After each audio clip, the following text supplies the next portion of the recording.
Assalamualaikum warahmatullahi wabarakatuh. Saya Karam Syafiq akan menjelaskan video yang saya buat. Judulnya Statistika dalam Manajemen Resiko. Metode statistik itu dapat dipakai untuk melakukan estimasi kemungkinan terjadinya peristiwa di masa depan. Data statistik digunakan sebagai dasar pembuatan keputusan dalam upaya pemecahan masalah.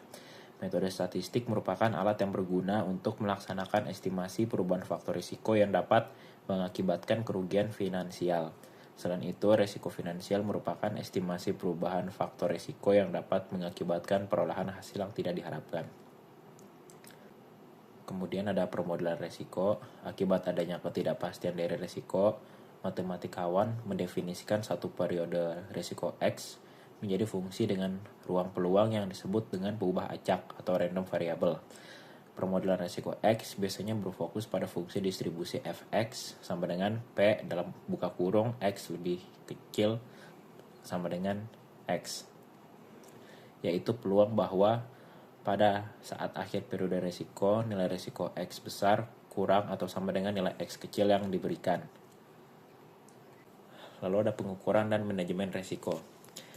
Misalkan kita memiliki portofolio yang terdiri dari N underlying investment dengan bobot W1, W2, sampai Wn. Kemudian untuk melihat perubahan nilai portofolio dalam periode tertentu, kita dapat menuliskan sebagai berikut.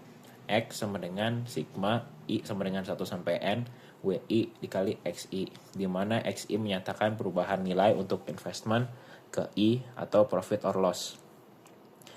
Pengukuran resiko untuk portofolio ini pada dasarnya menentukan fungsi distribusi Fx sama dengan P buka kurung X lebih kecil dari X kecil, atau fungsi yang menjelaskan fungsi distribusi tersebut seperti mean, variance, atau persentil. Kemudian ada pengukuran manajemen resiko. Di sini ada value at risk yang lebih kenal dengan VAR, adalah statistik yang mengukur sejauh mana kemungkinan kerugian finansial dalam perusahaan, portofolio, atau posisi selama jangka waktu tertentu. VAR paling sering digunakan oleh bank investasi dan komersial untuk menentukan tingkat dan probabilitas potensi kerugian dalam portofolio institusional mereka.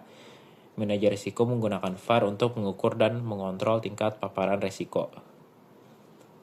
Rumus VAR yaitu VAR sama dengan Z dikali sigma kecil, yang dimana X bar sama dengan rata-rata kejadian merugikan X, Z sama dengan sebaran distribusi normal baku atau one-tailed confidence level atau bernilai negatif, dan sigma kecil sama dengan standar deviasi. Lalu ada perhitungan VAR, misalkan suatu portofolio selama 6 bulan menyebar normal dengan rata-rata 2 juta rupiah dan standar deviasinya 10 juta rupiah. Tentukan VAR dan portofolio dalam waktu 6 bulan dengan selang kepercayaan 99%. Nah, di soal tersebut diketahui alfanya 99%, sigma kecilnya 10 juta, Z alfa 90%-nya sama dengan minus 2,325, X barnya sama dengan 2 juta, VAR-nya sama dengan minus 10 juta dikali 2,325 sama dengan minus 23.250.000. Lalu VAR-nya sama dengan 2 juta ditambah minus 23.250.000 sama dengan minus 21.250.000. Dengan kesimpulan bahwa yakin 99% bahwa dalam waktu 6 bulan akan rugi maksimal 21.250.000. Sekian video yang saya buat. Terima kasih.